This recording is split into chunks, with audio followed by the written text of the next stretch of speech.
माध्यमिक व उच्च माध्यमिक विद्यालय दादर विद्यालयात लोकमान्य टिळक पुण्यतिथी व लोकशाहीर अण्णाभाऊ साठे जयंती मोठ्या उत्साहात साजरी। रायगड ओव्ही न्यूज। पेण संतोष चांदोरकर। माध्यमिक व उच्च माध्यमिक विद्यालय दादर तालुका पेण जिल्हा रायगड या विद्यालयात लोकमान्य टिळक पुण्यतिथी व लोकशाहीर अण्णाभाऊ साठे यांची जयंती हा कार्यक्रम मोठ्या उत्साहात पार पडला। इयत्ता 8वी व 8वी ब या वर्गातील विद्यार्थी व वर्गशिक्षक श्री संजय पाटील सर व विद्या पाटील मॅडम यांच्या अथक प्रयत्नाने या कार्यक्रमाचे नियोजन अतिशय सुंदर केले होते व सूत्रसंचालन त्याच वर्गातील 2 विद्यार्थिनींनी अतिशय अचूक आणि सोप्या शब्दात केले होते। कार्यक्रमाचे अध्यक्षस्थान विद्यालयाचे प्राचार्य श्री चांदोरकर सर यांनी भूषविले। कार्यक्रमाचे अध्यक्ष व सर्व शिक्षक मान्यवरांच्या हस्ते लोकमान्य टिळकांच्या प्रतिमेचे पूजन केले। श्री टेमकर सर यांच्या गीत गायन समूहाने सर्व मान्यवरांचे स्वागत करून कार्यक्रमाची सुरुवात झाली। विद्यालयाचे ज्येष्ठ शिक्षक जी.डी. म्हात्रे सर यांनी लोकमान्य टिळक यांचा जीवनपट विद्यार्थ्यांसमोर मांडला। टेमकर सर यांनी लोकमान्य टिळक यांचे स्वातंत्र्य लढ्यातील कार्य याविषयी विद्यार्थ्यांना माहिती दिली। बी.एस. पाटील सर यांनी लोकशाहीर अण्णाभाऊ साठे यांची संपूर्ण जीवनकथा विद्यार्थ्यांना सांगितली। विद्यालयाचे प्राचार्य चांदोरकर सर यांनी भारतीय स्वातंत्र्यलढा लोकमान्य टिळकांनी कसा लढविला व त्यांचे कार्य विद्यार्थ्यांना आपल्या अध्यक्षीय भाषणात व्यक्त केले। शेवटी श्री संजय पाटील सर यांनी सर्वांचे आभार मानले। या कार्यक्रमासाठी विद्यालयाचे सर्व शिक्षक शिक्षकेतर कर्मचारी उपस्थित होते। T H. Patil sir, A P. Mhatre sir, R D. Patil sir, सौ Swapnagandha madam, Mhatre madam, Samadhan Naik sir, Kumbhar sir, V G. Patil sir उपस्थित होते। शेवटी इयत्ता 8वीच्या वर्गातील विद्यार्थ्यांच्या चित्रकला स्पर्धा व निबंध स्पर्धा घेण्यात आल्या।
या कार्यक्रमाचे अध्यक्षस्थान विद्यालयाचे प्राचार्य श्री चांदोरकर सर यांनी स्वीकारले.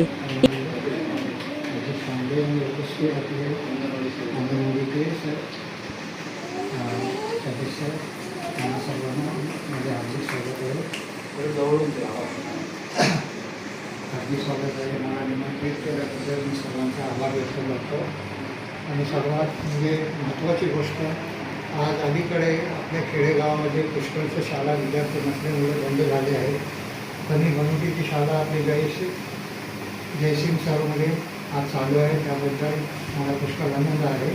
आणि विद्यार्थ्यांची आणि नवयुवांची या जनरेशनची पुढे शैक्षणिक उन्नती व्हावी आणि आपल्या गावाचं, शाळाचं, तालुक्याचं, जिल्ह्याचं, देशाचं नाव लौकिक व्हावं, हीच माझी एक इच्छा आहे. माझ्याकडून जे पण काही सहकार्य लाभण्याची जी इच्छा असेल ते मी पूर्ण करण्याची अपेक्षा करतो. आणि इथे काय जास्त भाषण देण्याची आवश्यकता नाही. आणि या गावातील सर्व सदस्य लोकांना आणि गावकरी लोकांना माझ्या हार्दिक अभिनंदन अँड सर्वांना शुभेच्छा.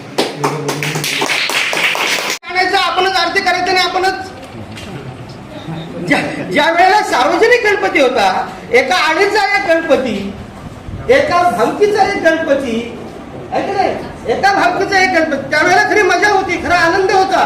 आपण नाचत होतो, गात होतो, आहे की नाही, गाणी बोलत होतो, बरोबर की नाही. आता कोण नाही. आता आपल्याला असं दिसतं का? आता आपल्याला असा आनंद. मग त्यावेळेला त्यांनी गणेश उत्सव कमीत कमी सकाळी आणि संध्याकाळी आरतीला तरी लोक एकत्र येतील आणि आरतीला लोक एकत्र, अशा प्रकारचा स्वभाव त्यांच्याकडे होता. त्यांना कोणतीही गोष्ट लगेच हवी आहे. अनेक प्रकारची आंदोलनं केली, त्यांना शेवटी अटक झाली आणि अटक झाल्यानंतर त्यांना मंडाला या ठिकाणी ठेवण्यात आलं. मंडळाच्या तुरुंगामध्ये त्यांनी कोणता ग्रंथ लिहिला सांगितलं मात्र सर तुम्हाला. कोणता ग्रंथ?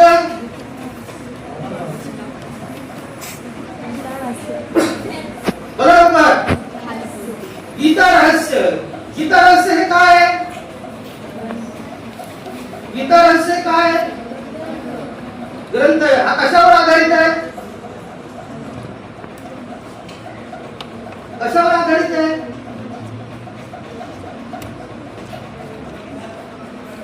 बोला. गीता रहस्य म्हणजे कशावर आधारित आहे? अरे गीतेवरच आधारित आहे. त्याचं उत्तर आहे, तुम्हाला कळत नाही लवकर. गीता रहस्य म्हणजे भगवद्गीता, आपल्या भारतीय संस्कृतीची एक महान असा ग्रंथ, तो म्हणजे भगवद्गीता, आहे की नाही. ज्या स्वामी विवेकानंदांनी जेव्हा जागतिक परिषद जेव्हा होती, त्या अमेरिकेला हा ग्रंथ नेला होता, आपला भगवद्गीता हा ग्रंथ. आणि तिथे तो जागतिक स्तरावर त्याला स्थान मिळालं, आपल्या या ग्रंथाला, भगवद्गीतेला. या भगवद्गीतेचे 108 जणांनी त्याच्यावर टीका केलेली आहे. 108 जणांनी. आणि संध्याकाळी आरतीला तरी लोक एकत्र येतील आणि आरतीला लोक एकत्र आल्यानंतर त्यांना आपल्या देशाच्या स्वातंत्र्याबद्दल आपण काय सांगायचं, आपण कसा लढा लढायचा, आपण काय केलं पाहिजे, ह्या सगळ्या मीटिंग त्या ठिकाणी व्हायच्या. कारण रस्त्यावर 4 माणसं जरी आपली भारतीय एकत्र जरी दिसली तरी त्या 4 माणसांना लगेच उचलून इंग्रज लोक काय करायचे, तुरुंगामध्ये टाकायचे. कळलं का? ज्या वेळेला आपल्या देशातील लोकांना अशा प्रकारचा अन्याय ज्या वेळेला करावासा ज्या वेळेला वाटला, त्यावेळेला खऱ्या अर्थाने लोक एकत्र आले. लोकमान्य टिळकांचा मृत्यू आधीच झाला. सांगितलं श्री म्हात्रे सरांनी आपल्याला की त्यांच्या 1920 रोजी त्यांचा मृत्यू झाला. परंतु त्यांना अपेक्षा होती की एक ना एक दिवस आपल्या देशाला काय होईल, स्वातंत्र्य मिळेल. हम होंगे कामयाब एक दिन, एक दिवस तरी असा येईल की आमच्या देशाला काय होईल, स्वातंत्र्य मिळेल. आणि ही सगळी जबाबदारी त्यांनी आपल्या इतर नेत्यांवर सुद्धा टाकलेली होती. त्यांचं शिक्षण आपल्याला माहिती आहे, त्यांचं शिक्षण सांगितलं रत्नागिरीतील चिखली गाव. खऱ्या अर्थानं चिखली या गावामध्ये जरी जन्म झाला असला तरी त्यांचं घर आजही रत्नागिरीमध्ये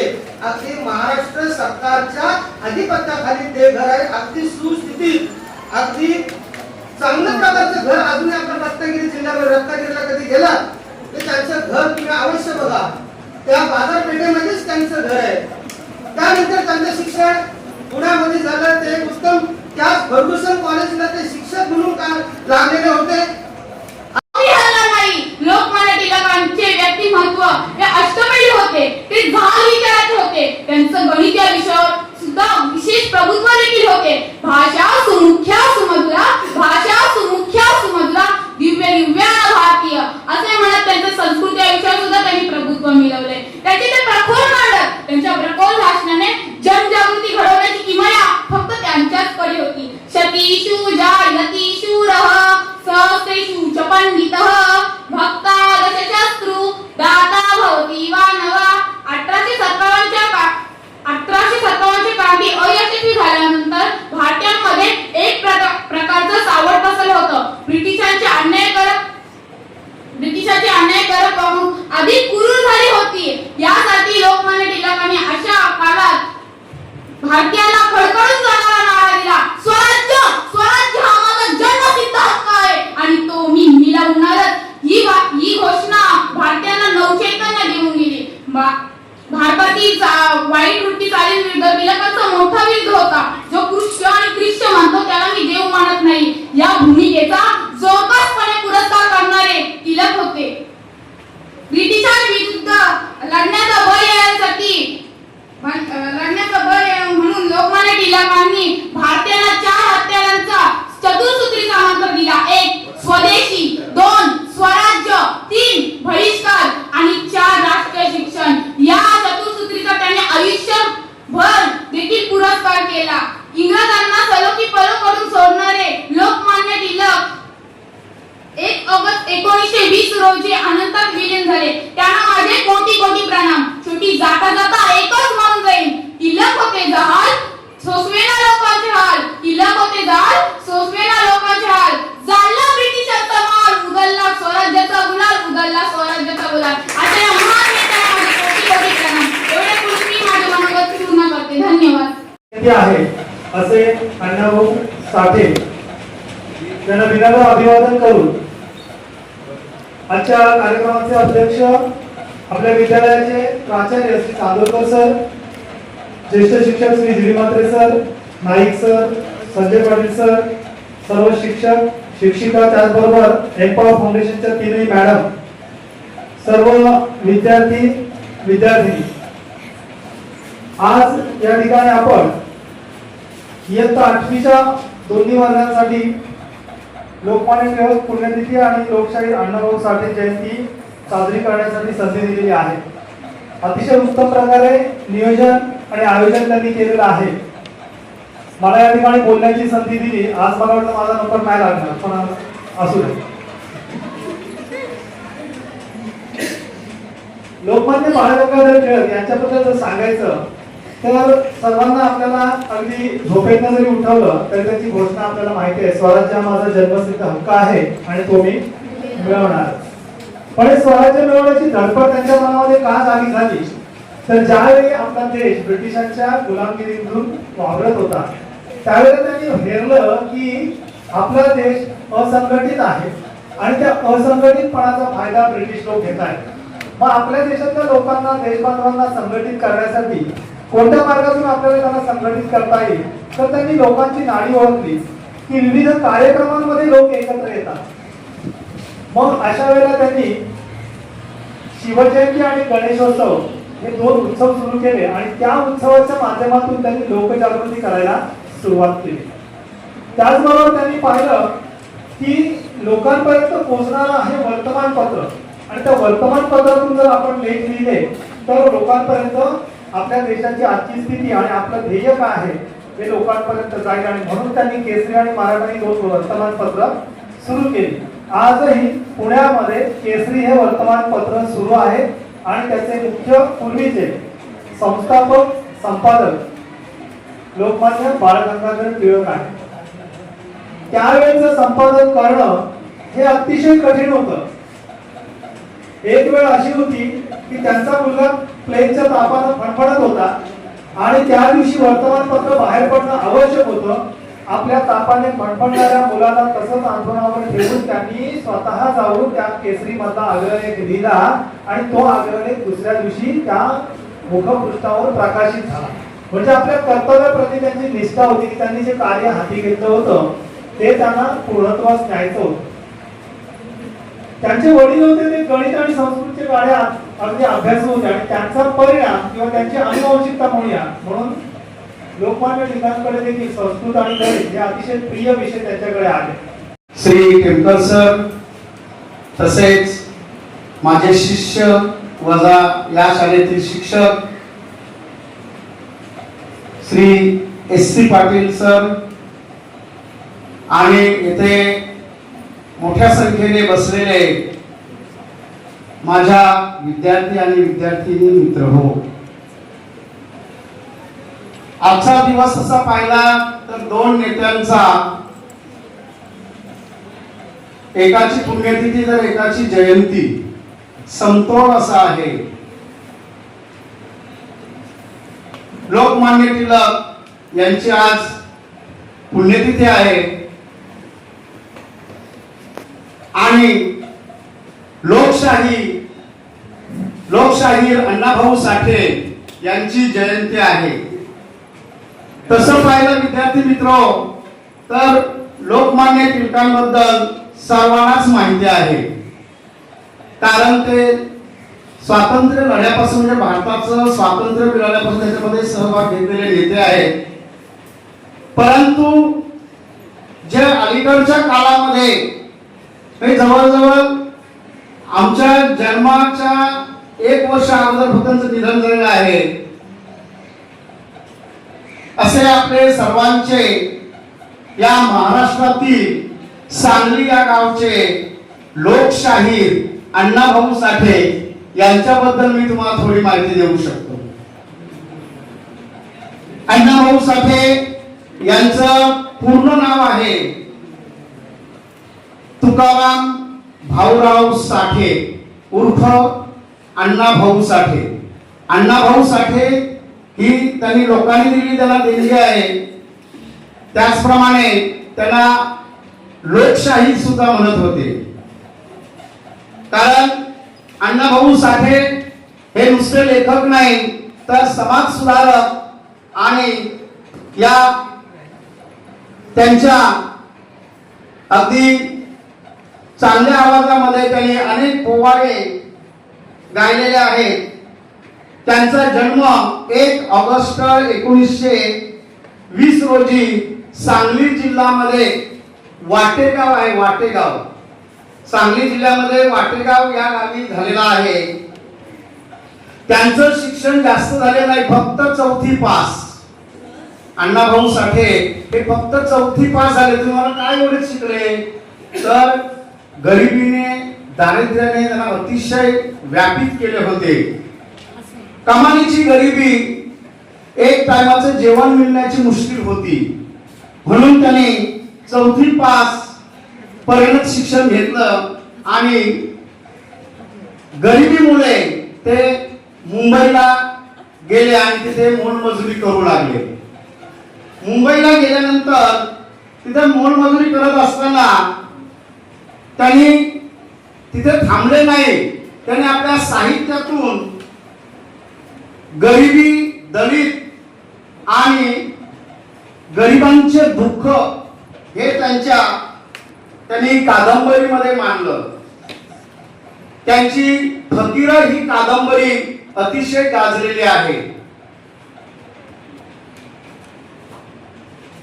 तसेच या फकीरा या कादंबरीला राज्यसभा आपले हक्काचे मराठी चॅनल रायगड ओवी न्यूज चॅनल सदैव आपल्यासोबत.